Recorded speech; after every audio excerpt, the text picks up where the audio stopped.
All right, cool. Yeah. Oh man. All right, cool. We live. What's up, people? Welcome. Another Wednesday edition of the live HOC show. We're gonna give folks a few minutes to hop in here. So the tradition, Don, is it's heart of the city, so you gotta rep your town. You know what I mean? That's why I had to go get my hat. Yeah, exactly. I had to go get my hat. Exactly. And Red, I think Red is from Newark directly. Isn't Redman from Newark? Yeah, he's Brick City all day. Yeah.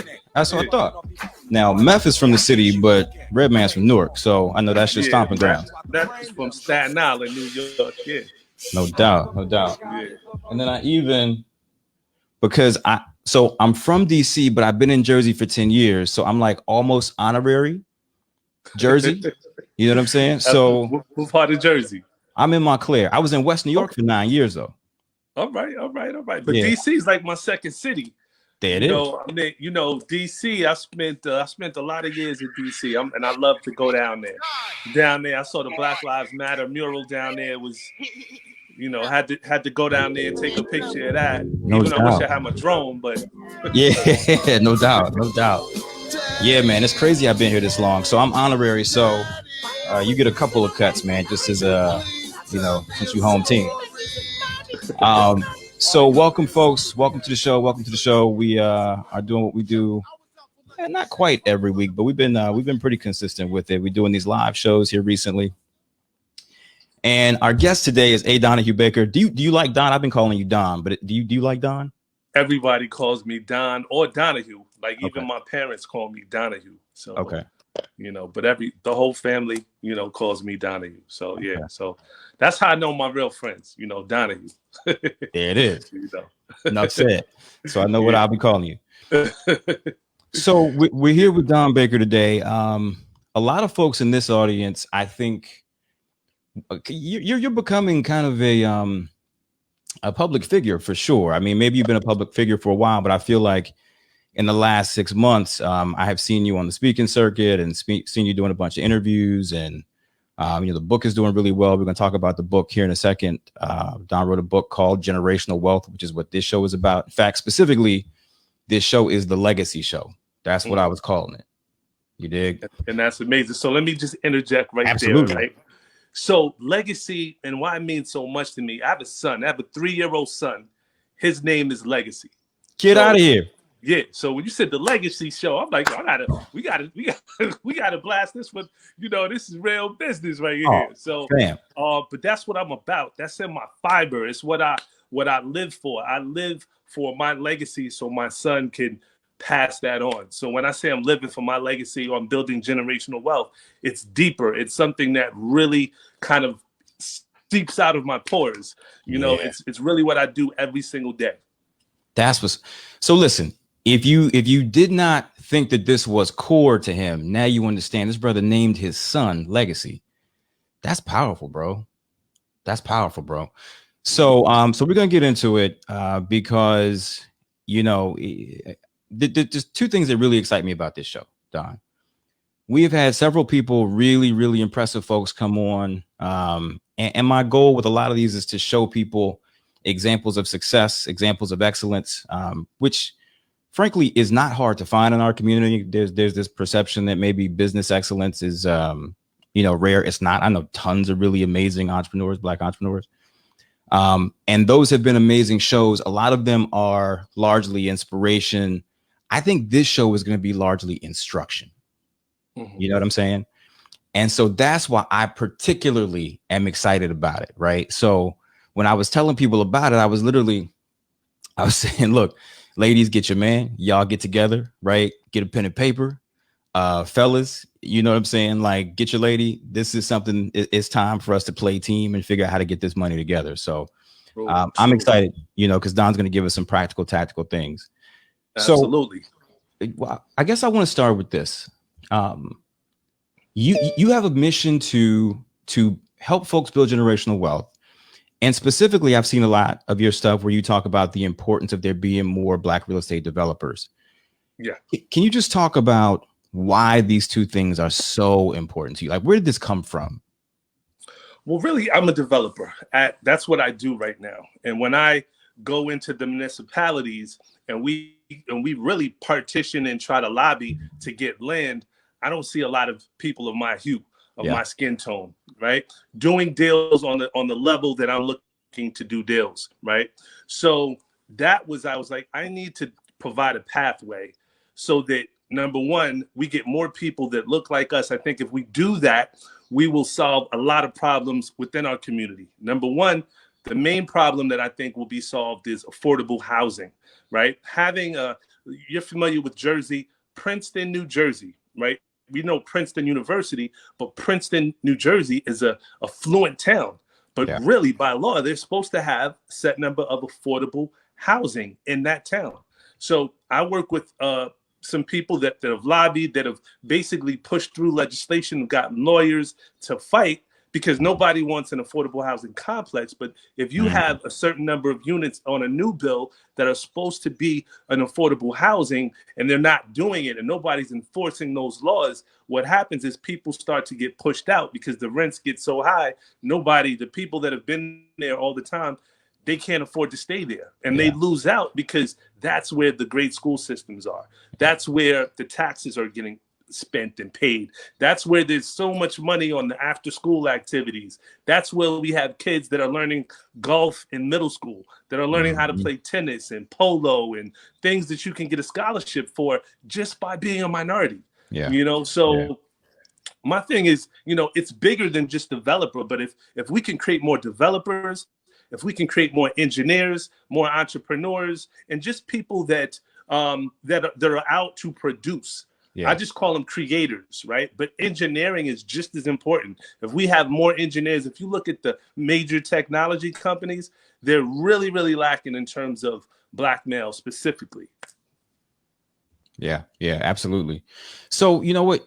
This actually brings me to something I'm so excited to get going and get into, like, the instruction part of it, that I don't want to breeze past. You talked a little bit about your experience, in these different towns here in Jersey, but let's just give a little bit more context on your experience, because one of the things that's most, I think, impressive and kind of wild is that you started out in a very different industry. Tell folks where you started out. What was your first business?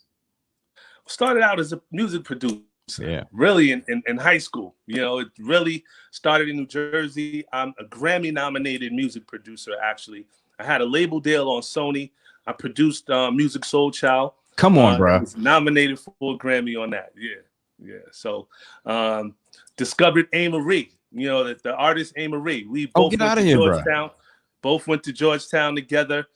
Discovered her, worked with her, developed her for 2 years. So, I've had a little stint in the music business as well. And, it's one of those businesses that are, you get paid. It's like this, it's up and it's down.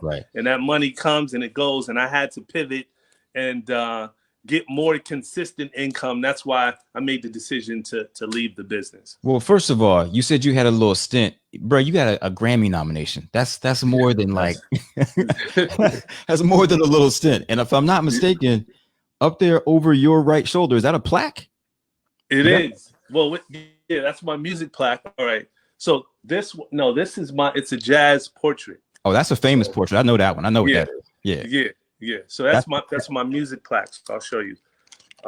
That's the jazz portrait. Isn't that like the 100 important Harlem artists or something like that? Yeah. That's my Music Soul Child plaque. What's up.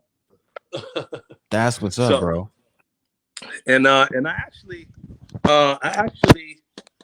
did some other work, not on the production side, but on, I've worked with some other artists along the way as well. You know, so I'm pretty proud of just what I've done and just meeting some great people along the way. So that's something that will always be near and dear to me, is my experience in the music.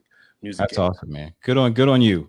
So you're doing well in music, but from the timing of the artist, it sounds like you started popping right around the time when digital came in and started messing things up. Is that kind of what Absolutely. made you Streaming came in, just changed the whole game. You know, no more Tower record store and, you know, getting CDs and everything. It really just, the music game just changed drastically. And it was almost like overnight, right? Because it used to be a point in time where I knew somebody at every single major record label and I can get a check. Like I worked with Brandy. I used to have these resources where I would work with the artists, and sometimes the records that we would make would not be on the album, right? So Brandy was one of those things. I did a record with Brandy, did a number of records with Anthony Hamilton, but through politics or whatever, but we would still get paid for the record. So you were able to earn a decent living just by working, whether the record came out or not. I used to say it's like birthing a child. You just make the music, but you don't know if that child is going to be the president of the United States. That's right. Or that child is going to be homeless. You just love making the music. So I just, made the music, got an opportunity to meet some really incredible people in the music game. And it was just a great ride as a whole. So at what point was the writing on the wall so bold that you said, I got to figure something else out. I got to supplement. Was there one thing that happened, or did you just had your spidey sense was telling you? Nope. One thing happened, brother. Oh, okay. So I had a record label on Sony. I had my own label on Sony, and we got dropped. Really set me back. I signed a big label deal, and my artist that was supposed to come out, through other politics, through other things like that, it never came out. We ended up getting dropped, and I had to go figure out what is going to be the next step in my life, because I thought that label, I literally devoted years to make this artist happen. The head of the label, Donnie Einer, at the time, moved on, and then someone else came in. Lisa Ellis came in, and then the game just changed right before my eyes. Wow. Yeah, so I was forced to improvise, and real estate just fell right in my lap. That check, thank God, that first check, we got a nice 6-figure check. I took that check and I purchased my first big apartment complex, which was, which to this day, it is still cash flowing for me. And it's at least 7 times the value of what it was back then. So, that was something that was like one of my best purchases, and it really came from that initial music money. Now, and for the record, this brother's portfolio has exploded since then. How many doors you got right now, Don? I'm over 500 units, and I have another 500 units in the pipeline that are scheduled to be developed sometime between the end of this year and next. COVID slowed it down a little bit, but eventually, it's going to get done. Wow. So 500 units now, 500 in the pipeline. Let's stay here for just a couple more minutes, because I do want people to understand the type of development that you do. We had Brandon Rule on last week, who is getting it, doing really, really well out in Milwaukee and in DC too now. Right. But he talked about the product that he does. Talk a little bit about, I know you got something really impressive that you're doing in Orange. If you want to single out one project, just something that talks about the type of product that you build. Well, yeah. So the all ground up development, but it's really, value add product. So that particular product that you're talking about is a police station. It's actually going to be a city hall. It's actually going to be about 300 to 400 residential units. It's actually going to be a urgent care facility as well, number of retail and commercial spots. That's, it's a full live, work, play environment. And that's really what I'm focusing on over there right now. In another side of New Jersey, in Ewing, New Jersey, I'm building a 130 unit apartment complex from ground up. That's going to be sort of student housing or live, work, play environment as well. Did I lose you there? Because I don't see you. Oh, there you go. No, you're good. I was putting your information up for people to see next to you. Yeah. So then that's one project, and then another. I'm working on a little smaller development, kind of closer to New York, about 40 units, a little less than 40 units as well. Another ground up. We're raising the land right now, and then we're going to start building on that probably in another month or so.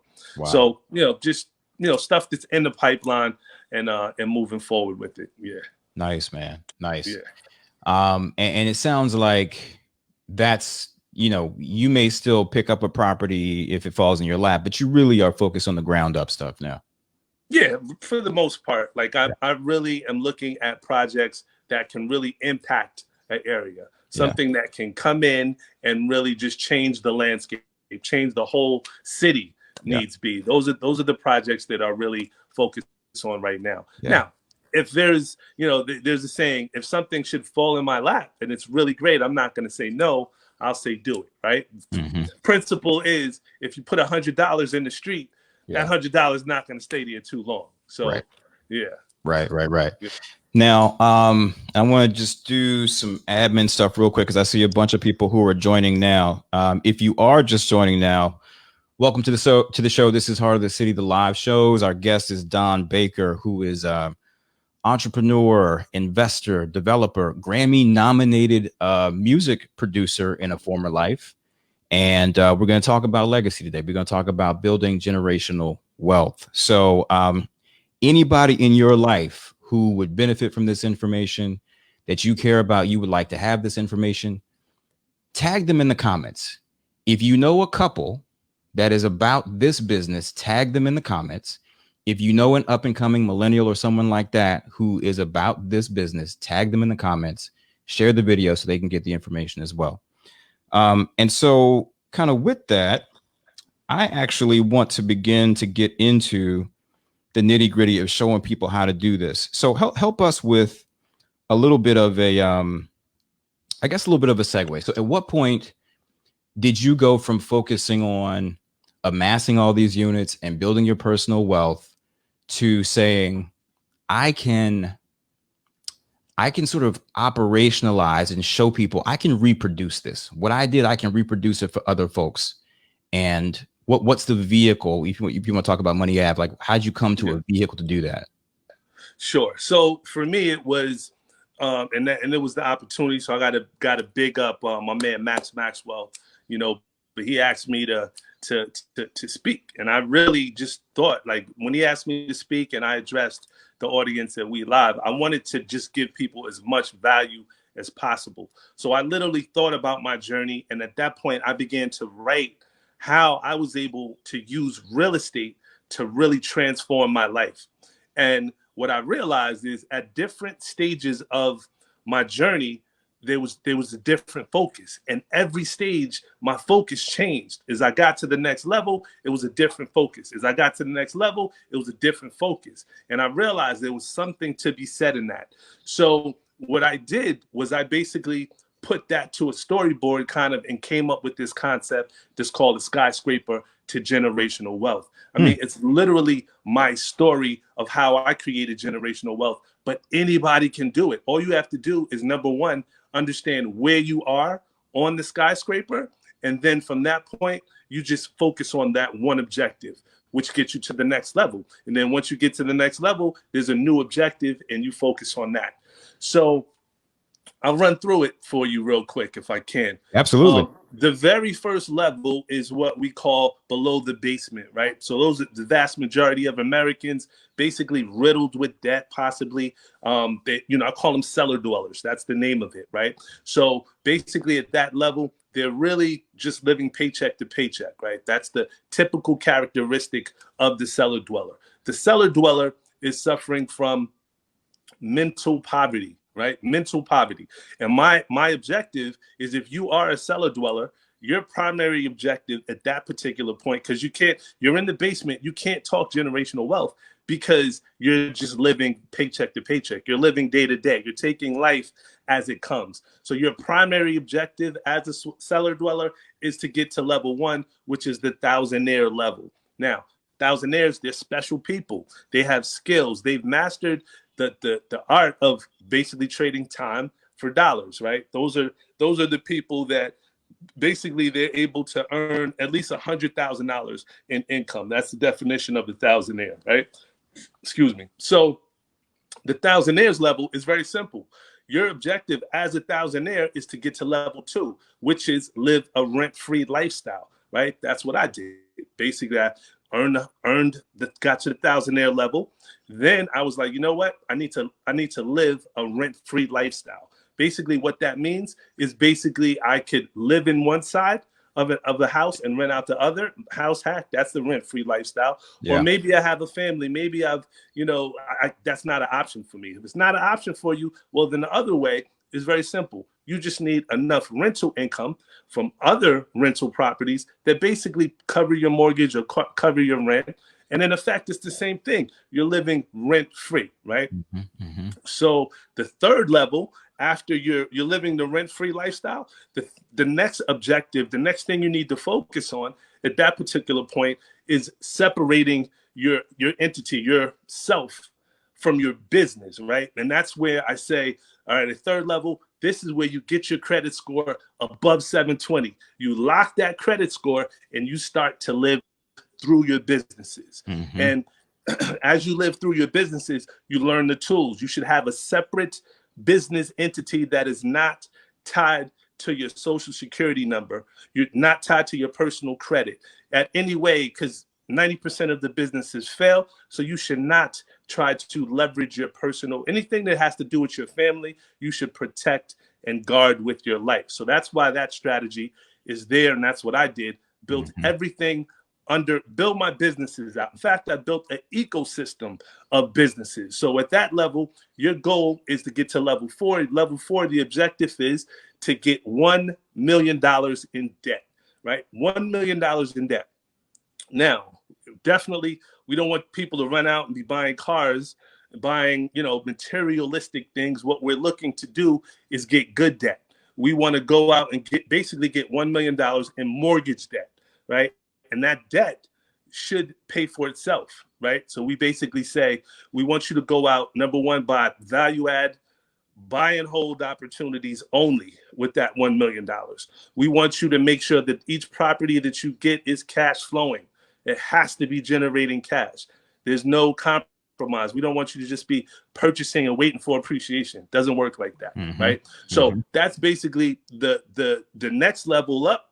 After you get that $1 million in debt, your tenants actually turn that debt into equity because they pay it down, right? So it's a conversion there. But when that happens, technically on paper, you are a millionaire because your net worth, your assets minus your liabilities will be $1 million, or at least $1 million. But it won't feel like it because all of that money will be tied up in equity. So that's when we get to level 6, and that's the true level of generational wealth creation. And level 6 is the level at which we generate $1 million of passive income, about $85,000 every single month of passive income goes through. If you follow these approaches, this is when you get to the apartment complexes and things like that. This is what we do. And that is the skyscraper to generational wealth. Hopefully it wasn't too long-winded. No, but that's what it is in a nutshell. That was perfect. Hey, listen, you scaled the skyscraper in like 4 minutes, bro. That's right. Definitely not long-winded.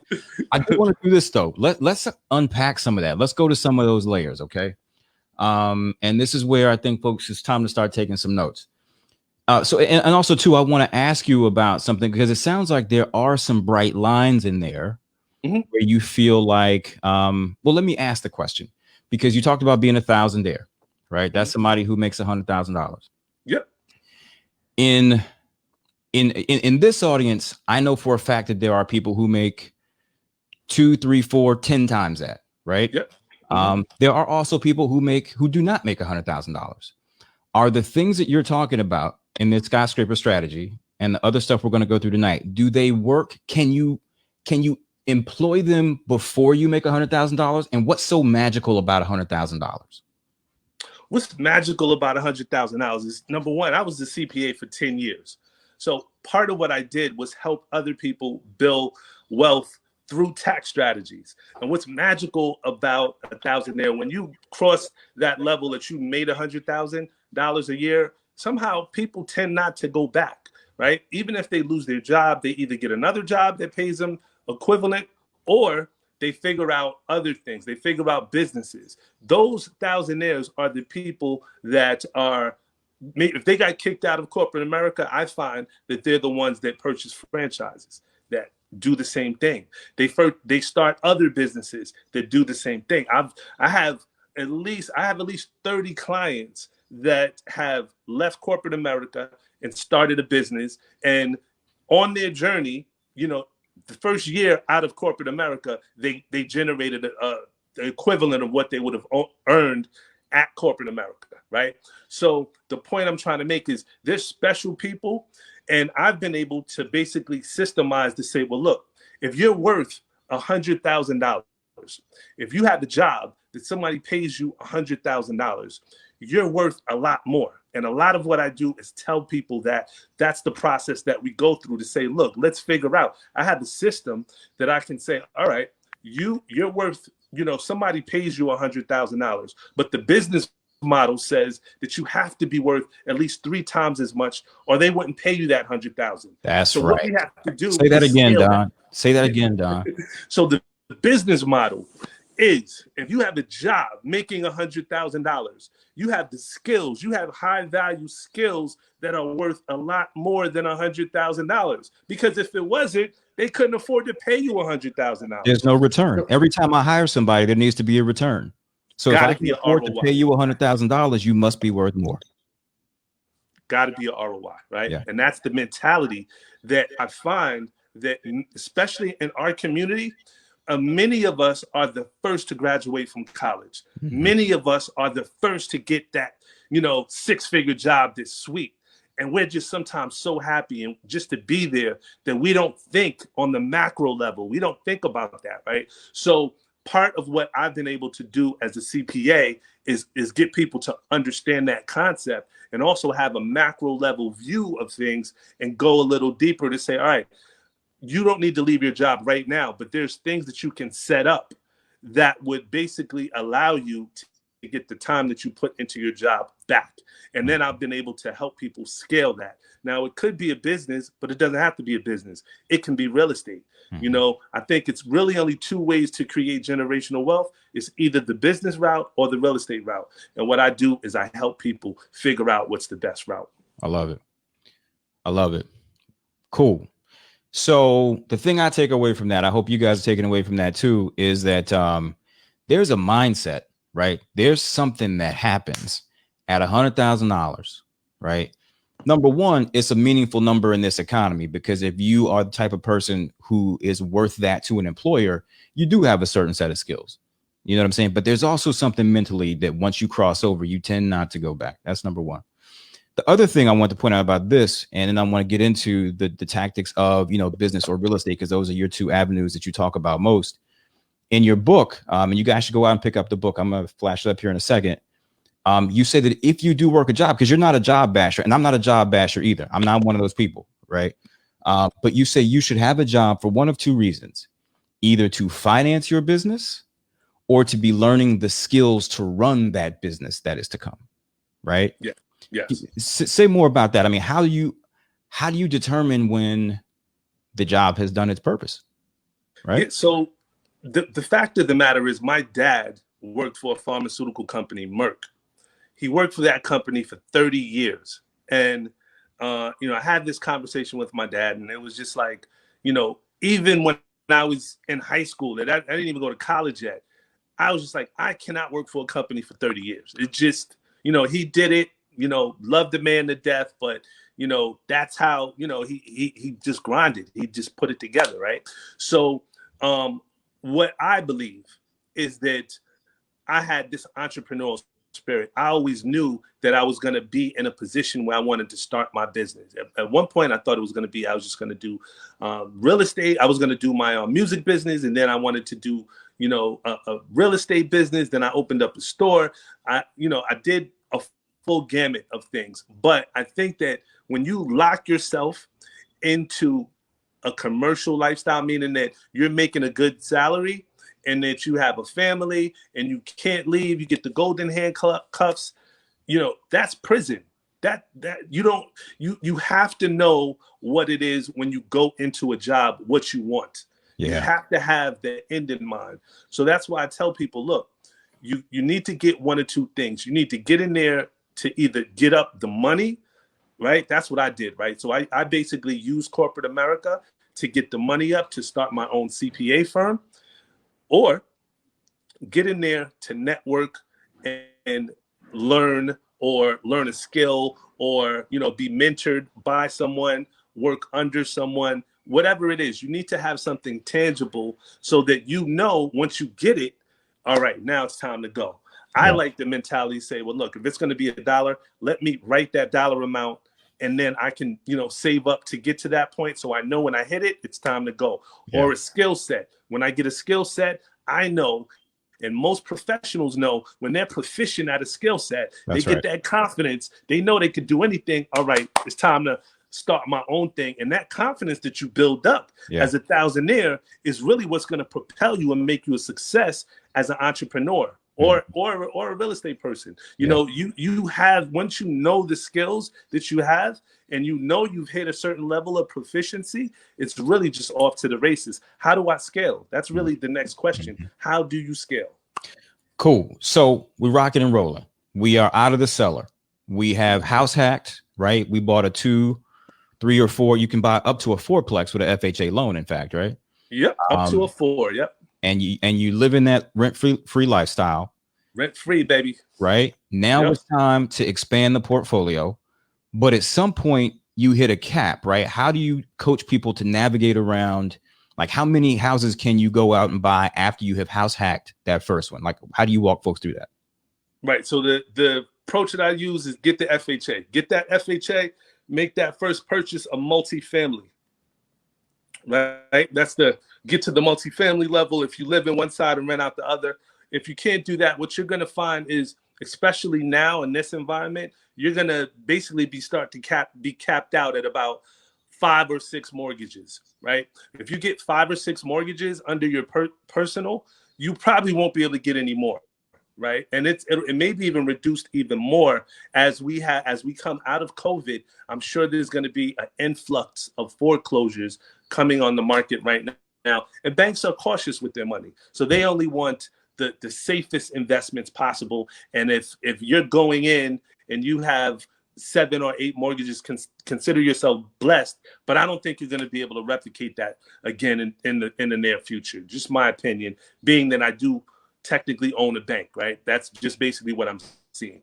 So I would definitely say, when you get to that level, focus on just living the rent-free lifestyle. And then the next pivot is making sure that you have your business structures in place, making sure you have separate legal entities. That's really where you need to go. And that is, and most people, like, if you even get to that level, the rent-free lifestyle, you're basically living better than 70% of all Americans, because 70% of all Americans, most Americans don't own homes. But bro, you're in a position where you've eliminated your number one expense, and that's going to free you up mentally to do a lot more as well. So that's why I say, get to that level where I don't have to ever worry about paying a rent, paying my mortgage, because it's taken care of, right? And it felt so good for me to get there that I was like, once I got there, I just started thinking differently.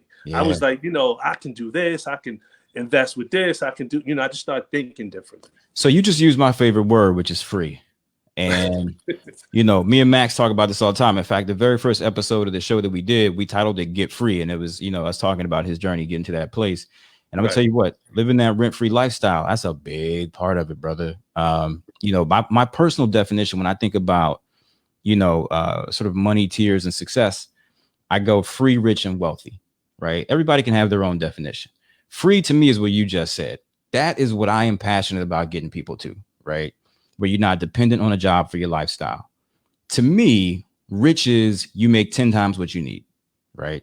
So if your monthly bills are $5,000, you make $50,000 a month. That's rich. That's still not wealthy to me. To me, wealthy is you make 100 times what you need. And I do it that way. I do some financial education stuff for kids. I do it that way because I want them to also be thinking that it's not just how much money you make. It's about how much is going out the door. Absolutely. Right. Absolutely. And that relationship matters. So I don't care if you make, you know, $500 million a year. If you spend $600 million, you ain't wealthy. You know what I'm saying? In my book. So I love this. So you got folks to where they are living that rent-free lifestyle. They're going to cap out at about 5 or 6 mortgages in their personal name. Now we got to get creative. Now, is this the point where, well, first of all, you would advise that folks, even as they're buying those individual properties, to be putting them in individual LLCs. Is that correct? Correct. Okay. As soon as you can, after you take care of yourself, meaning that your family, you have a place to live and it's rent free, then you need to automatically start to build out separate legal structures that are not tied to your personal credit profile. And the reason is this: if you use your credit profile to basically get loans and mortgages and credit cards and things like that, you're capping yourself.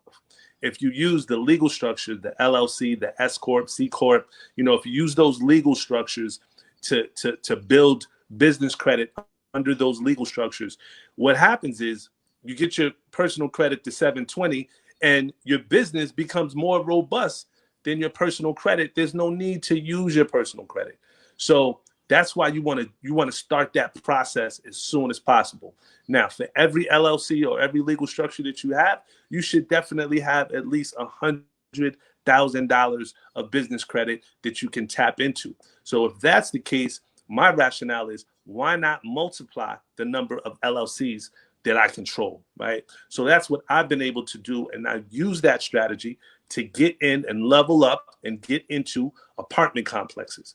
Where did that strategy come from? Well, Donald Trump, who I talk about a lot because I've studied his life and I know it almost like the back of my head, has over 500 LLCs. Yeah. So if you think about it, why would one man have over 500 LLCs? Well, there's power in the LLC. And being a CPA, and I understood how people would take LLCs and use them for many different purposes. There's a myriad of purposes that you can use an LLC for, right? But one of them is an LLC technically becomes a separate legal entity that could rack up millions of dollars in credit, like Donald Trump has done, and automatically file for a BK, do a BK under it, and bankruptcy. Pivot and do BK the is same a bankruptcy, thing. yeah. Correct, and do the same thing tomorrow, and then do it again. And then and that's exactly what Donald Trump did, right? In 1991, he did it. Then in 1992, he did it.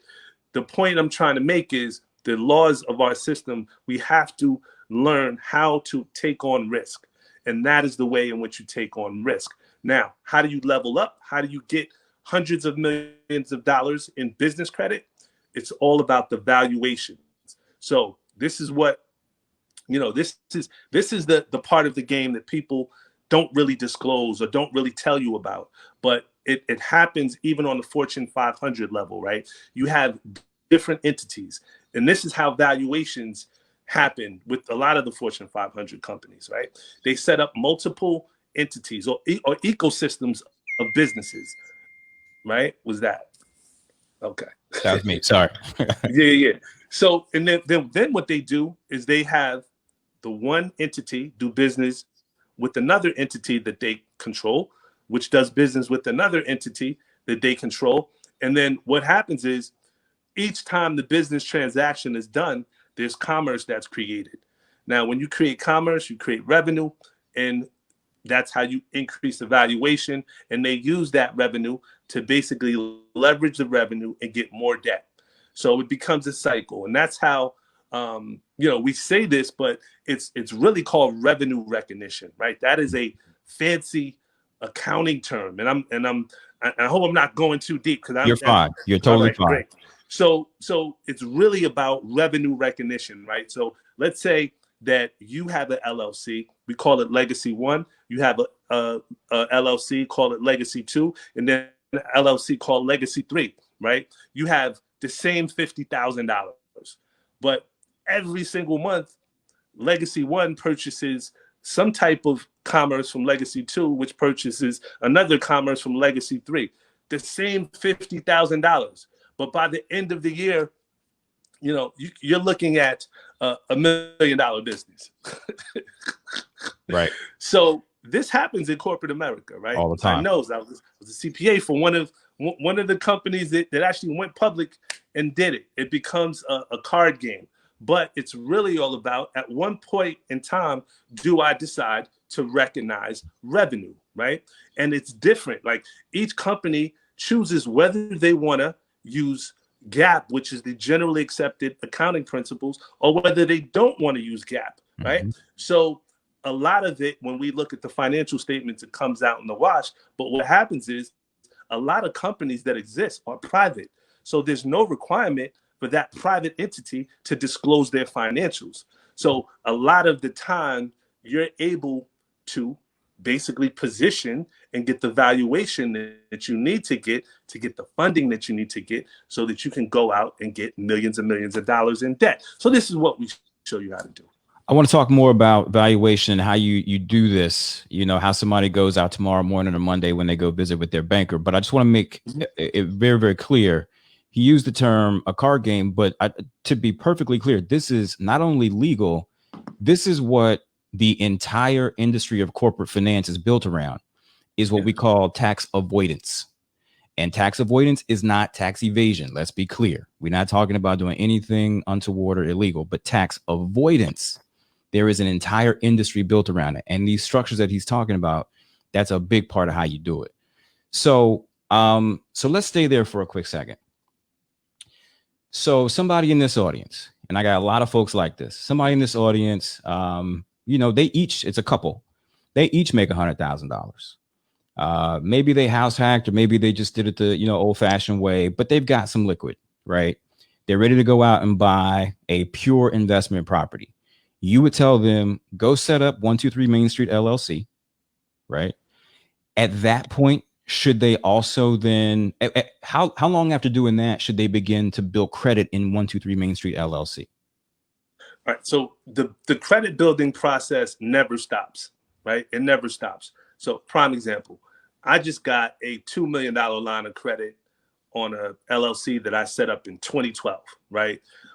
So I've been working on that LLC, and it's just every year the valuations have been, you know, I've been doing what I do, and it just came through this year, right?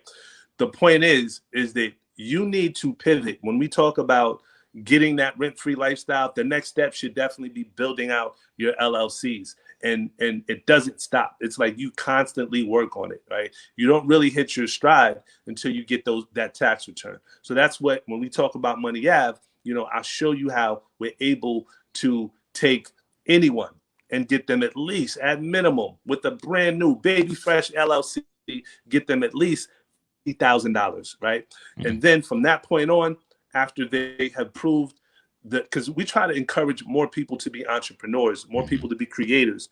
Once they create something, it has to have a proof of concept. You have to show that you can make money. If you can make $50,000 in revenue, not profit. If you can show that, what I can do is then show you how to get a $500,000 line of credit, right? And once you do that, there's, you know, then there's the $500,000 is what every business needs to scale, right? And once you know how to optimize that, then it becomes, you're no longer playing with anything below $1 million. And there's different rules, right? Because when you go above $1 million, the collateralization process goes to the asset, which is the company or the equipment or whatever. So the whole idea is basically to be playing in that level. To be playing in the $1 million level, you need to have the mindset to say, all right, I finally bought my structure above there. So at least I'm in the game. Now it's about, all right, now I'm making $1 million moves. Two important concepts in there. I want to make sure it's not lost on anybody. You talked about revenue recognition. You talked about valuation, which is, I hope you guys caught that he was saying it's based on top line, based on revenue.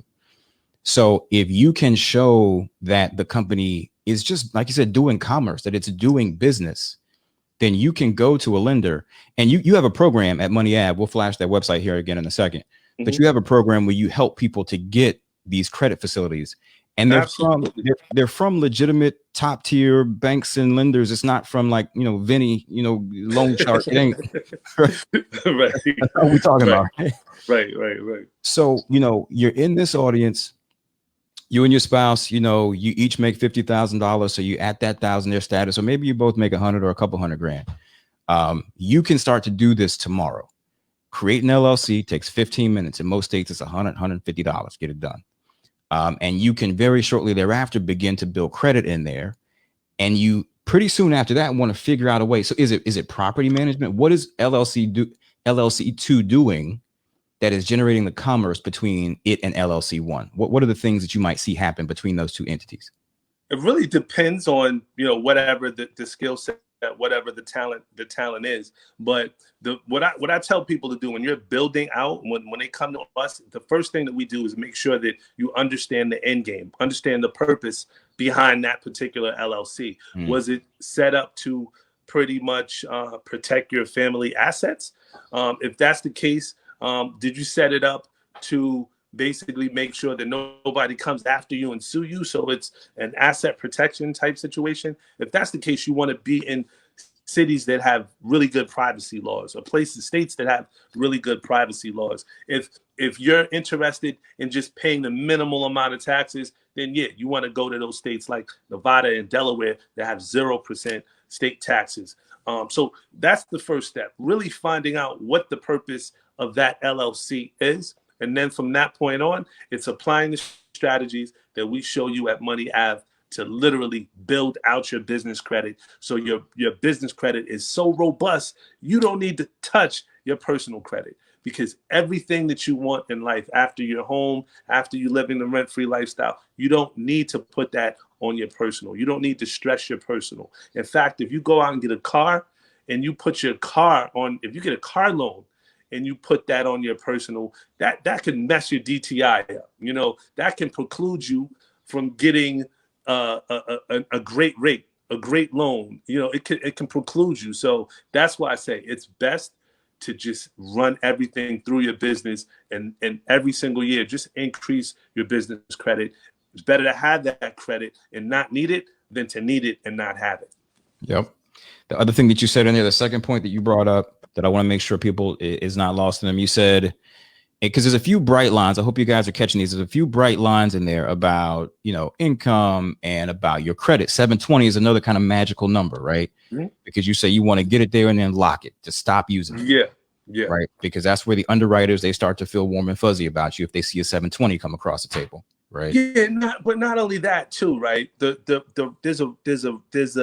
a symbolic type of gesture. Yes, it looks good to the underwriters, but once again, you're not using your personal credit for the most part, right? You're not using your personal credit to get loans. What you're with the value when you level up and you're doing these $1 million deals, like when we show you how to look for these value add opportunities, and you need to purchase a $5 or $10 or $20 million property. Your credit is not important. The property is important. But how your credit comes into play is that you may be doing business with someone that does not know you, right? So if they don't know you, they're going to run your credit. And when they run your credit and you have a 560, they're not going to want to give you this opportunity, because your credit is your credibility. So if I don't know you, Vincent, and I'm saying, well, I never done business with Vincent, let me run his credit, and he's sitting at a 560, I'm having second thoughts. Yeah. But if your credit is looking good, you're like, all right, he pays his bills, there's no red flags there. Let's do business. You got a resume, like all of that matters. Yeah. So even though I tell you, look, build out your business so you don't have to use your personal credit. When you get to every aspect of your life, your credit will be, you will be held accountable. So that's why you need to lock it and not risk damaging it. I like that. Your credit is your credibility. Y'all should write that one down. That's good.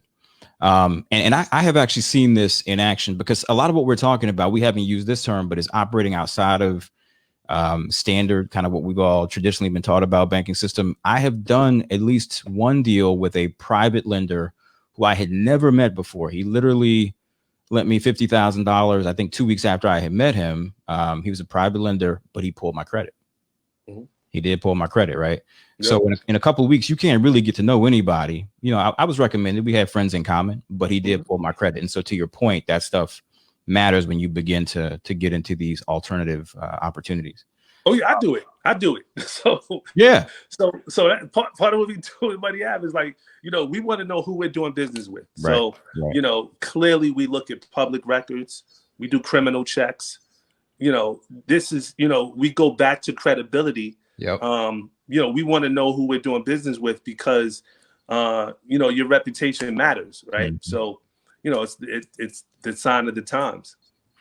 So if people are, again, keeping track and people are still joining on here, we're going to get to the rent-free lifestyle. We're going to begin to, get outside of that personal home and buy other assets, which ideally are cash flowing. And I know that there's a lot of wholesalers in this audience, but you and I both, I think, believe that that's a great way to get cash infusion. It's not a way to build wealth long-term. We really need to own something. And so as you're going up that path, you want to build out credit. You want to have LLCs for each property that you buy. You want to have those LLCs doing commerce between one another, right? And then we're sprinting to these different levels because, as you also said, at that $1 million, it's really about the asset. Now, when you go to get credit facilities, you are secondary. You really are secondary. It's about the asset. Is that why we're sprinting to that $1 million in credit? Yes. Yeah, because it's a different, the air is different up there. It's literally, I say this all the time. It's easier for me to get financing on a $10 million deal than it is for me to get financing on a $750,000 deal. Yeah. So why not go to the big leagues? Why not play in that space, right? Yeah. Because it's easier to get that money.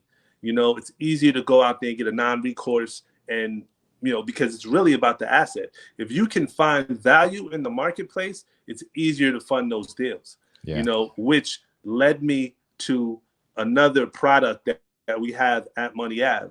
One of the things that and I mentioned it at We Live when I spoke, if you're out there and you have a value add opportunity, or if you have a deal, or if you're looking to be a real estate developer, what we do at Money Ave is we will partner with you. We will fund 100% of the deal. We will allow you to remain an owner in the deal as well. Obviously, because if we're bringing all the money, we're going to be majority owners of the deal.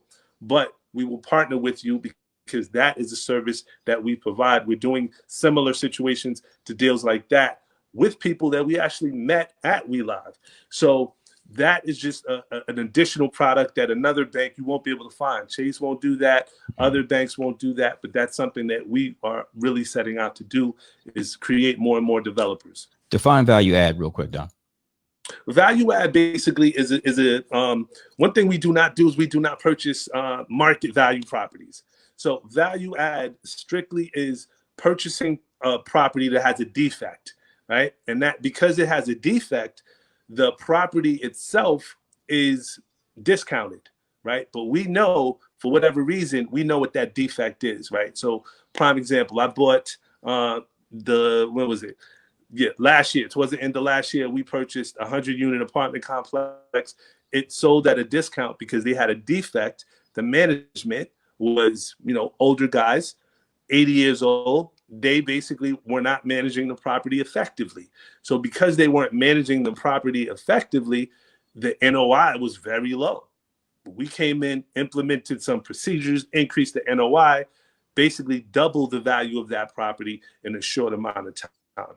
That is what a value add opportunity basically is. We're able to spot those opportunities and literally create wealth. I love it. Guys, if you don't mind, we're going to go 5 or 10 minutes over, but there's at least a couple of points I just want to make sure we get Don to weigh in on. So nobody is dropping off. So people are definitely very much engaged, brother. If you have 5 or 10 more minutes, I just want to make sure we cover just a couple of quick points. Okay. Talk about doing business with family. Again, this is about generational wealth. Talk about involving the kids in this wealth building strategy. What does that look like? Yeah, so if you have kids, it's very important, that you get them in your business as early as possible. And the prime example that I use in this strategy is that every dollar that you can kind of funnel to your kids is money that you can put in their future, right? As soon as you can get them as an employee on the payroll, do it. If they're, babies or whatever, you can use them as a model. That can be their job title. You can set up different things and basically funnel money that way, and the prime example I give again, real world example, is Donald Trump again. So Fred Trump, his dad, when Donald was 2 or 3 years old, Donald Trump was on salary making $200,000 to $300,000 every single year, right? So that money really came out of the entity. It didn't have to pay taxes on it. It was an expense and was able to be funneled into a trust or some type of financial instrument that Donald just accumulated, right? So what I've done, and we spoke about legacy, right? So what I've done in a similar fashion is my son, Legacy, he's 3 years old. So Legacy owns a 6-unit apartment complex in Newark, New Jersey. So that is just an example of generational wealth, but it does one thing, right? Now that apartment complex is going to pay for his college education. By the time he's ready to go to college, that apartment complex I'm going to be able to pull money out and basically pay all 4 years if he wants to go to college. But even deeper than that, it's going to put him in a position where he doesn't have. Oh, don't tell me Don just dropped out. I think we lost his feed. Man, that was good. Hold on one second, guys. Let me see if we can get Don back real quick. Hold on one second. I know this story, so I could finish it for him, but it's not the same. Let's get him to tell it himself. Hold on. Yeah, I think did I lose you? Yeah, it's okay.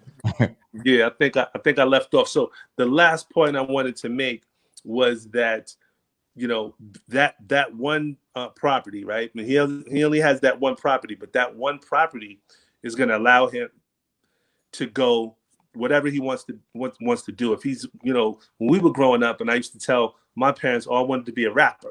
I was like, you can't be a rapper, you don't rap, If he wants to do that, I want to give him the opportunity to do whatever he wants to do, whatever his God-given talents, whatever his passions lead him to. To me, that's what makes life. That's really what makes life exciting to live, when you can pursue your passions. And you can even, to your point about credit early on, Anthony said Facebook not letting us be great. You're right. We broke Facebook. To your point about credit is that, guys, start building your kids' credit as early as possible. How do you, for my wife and I, we just put my 13-year-old on our credit card. Now, she ain't ever going to touch that card or use it, right? But she's on it, and we'll make purchases every so often. How do you feel about that? Do you feel like there's an age where it makes sense to start doing that kind of thing? No, that's great, right? Because when your child, when he turns 18 years old and he has mature credit, I mean, he's that's just another tool, another mechanism in which you can leverage. And I firmly believe this. When you're young, that's the time when you want to take all the chances. You want to pursue everything that you want to pursue, because the second you have a child, or a second, you have responsibilities and you're being held accountable by other people, you can only do but so much. So, 18 is the time where if you want to go out and, take a chance on, getting a loan in your personal credit, or that's when you want to do it. That's when you want to mess up. That's when, you want to open that business. Whenever you want to jump into music, you want to do that. You want to tour the world for a year. That's when you want to do it. Absolutely. So we are a little over an hour. Actually, I want to begin to wrap up. This flew by, bro. You got to come back. But can you recap for people the skyscraper? Give the quick and dirty again, because folks were coming in all through, even up until the last 10 minutes, still coming into this thing. Yeah, you froze. Am I freezing or is it you? Oh man, now you're freezing. Facebook won't let us be great, bro. Man, you're frozen. Can you guys see me? Okay, I think he's back. Yeah, so if you could let me do this, because Facebook is tripping. Let me do this real quick. Can you guys, I want you to go out and get, I know it's on Kindle. I'm not sure if it's anywhere else as well. But the name of your book. All right. So the book that I have out right now is called Generational Wealth. That's the key. All right. You can find it on Amazon, or you can find it at my website, adonahuebaker.com. Right. If you go into the store, it's on my website. I have a new book coming out. It's called Level Up. Right. Level Up. That book is going to show you how to use one tool. Is business credit. It's going to show you how to use business credit. And that's coming out soon. And we're doing a wine tasting event. I don't know if any of you guys are into wine, but it's going to be an awesome event. Maxwell is going to be there. Something that we work on we're going to work on it every single month. So this month we got 3 award-winning wines. We have Semi-Seco, we have a Cabernet, and then a Rosé. 3 different wines, all award-winning wines. It's going to be amazing. And then next month, we're going to have celebrity wine. So we have Mary J. Blige. We have a wine from Mary J. Blige. We have a wine from Kool and the Gang fame. And we also have a wine from OPP, right? Naughty by Nature. So very diverse crowd next month. But this month, our kickoff event is going to be amazing towards the end of the month. So I hope people come out and represent, and have some wines, network, and let's talk generational wealth. Let's talk real estate. Let's talk business, whatever it is. Absolutely. So let's wrap up with, walking folks, just scaling that skyscraper real quick again for them. Tell them what the steps of this thing are, and then give all your social, so if they want to really dig in on this thing in detail, they can contact you directly. Sure. So if you missed the skyscraper, the generational wealth, it literally is the one thing that epitomizes me. It epitomizes A. Donahue Baker. It is literally, how do you create generational wealth? It's the roadmap to create generational wealth. We talked about the basement level really is just living paycheck to paycheck, the characteristics, what you need to focus on. What you need to focus on if you're living in the basement is definitely being able to level up, get to the thousandaire level, figure out how do you become a thousandaire, what type of businesses you need to start, things that you can do.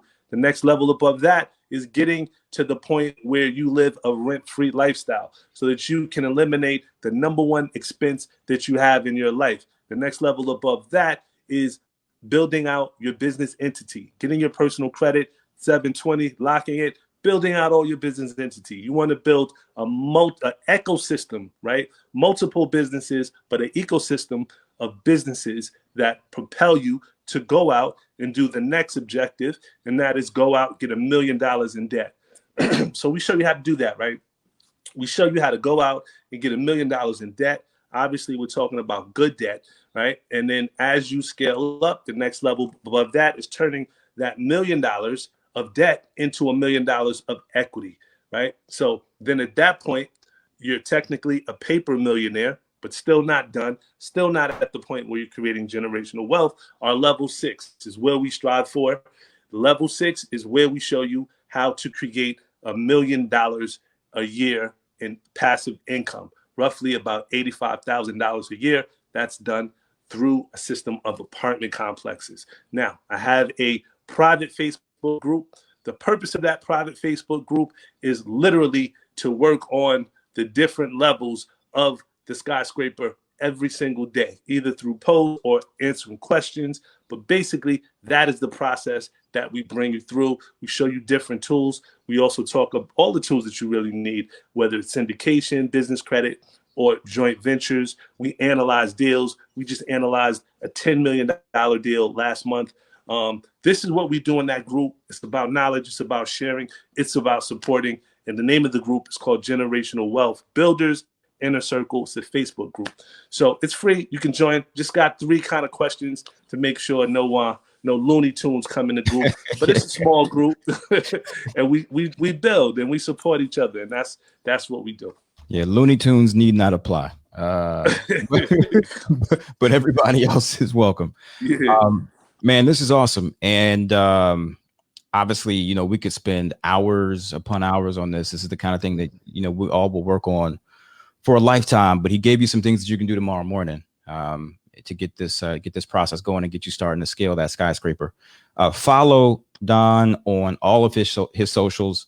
Check him out on Facebook. The other thing that I like so much about Don, and we're going to wrap, is that he's doing this. He's in the street doing deals. Everything that he's teaching is timely.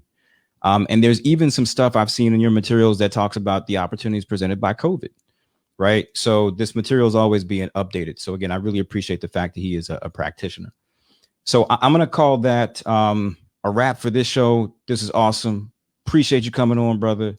New Jersey represent, you know what I mean? Absolutely, man. We gotta get together soon, man. We gotta hang out soon, man. If you and when it's safe to hang out, or I don't know how the social distances is going out there, but I've been in the house way too long, man. Brother, I gotta do something.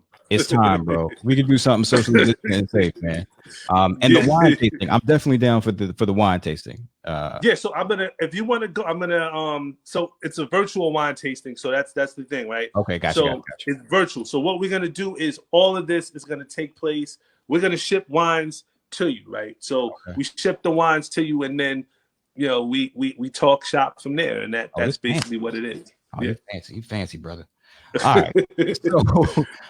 So listen, guys, follow him, check him out, take him up on these things that he's coaching us on. This is great, very, very valuable information, especially for our community. We will definitely have Don back. I just got to figure out when. But until the next time, be safe, be diligent, and take action.